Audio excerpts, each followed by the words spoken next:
আপনারা কেন আল্লাহর একজন বার্তাবাহককে অবিশ্বাস করছেন, প্রত্যাখ্যান করছেন?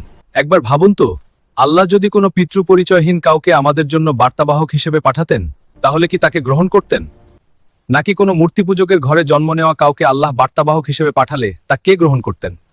নাকি কোনো নিরক্ষর কাউকে আমাদের জন্য বার্তাবাহক হিসেবে পাঠালে তা কে গ্রহণ করতেন? যে কিনা আমার মতো একজন সাধারণ রাখাল।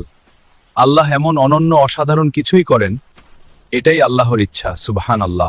আল্লাহ চাইলে মোহাম্মদ কাসিমের মতো একজন সাধারণ ব্যক্তির মাধ্যমেও আমাদের কাছে বার্তা পাঠাতে পারেন, আর তাকে যে কোনো সময় পরিবর্তন করতে পারেন, পবিত্রও করতে পারেন, আর এটা আল্লাহর জন্য খুব কঠিন কিছু না। আল্লাহ যা ইচ্ছা তাই করেন। আল্লাহু আকবার। তাই বলছি, যেহেতু কুরআন, হাদিস ও মোহাম্মদ কাসিমের স্বপ্নের বার্তা একই, যেহেতু রাসূলুল্লাহ সাল্লাল্লাহু আলাইহি ওয়াসাল্লামের নির্দেশ তার আহলে বাইতকে ভালোবাসতে হবে, শুধু দাড়ি না থাকার কারণে আপনারা মোহাম্মদ কাসিমকে উপেক্ষা করবেন না। কুরআন হাদিসের আলোকে সত্যতা যাচাই করুন।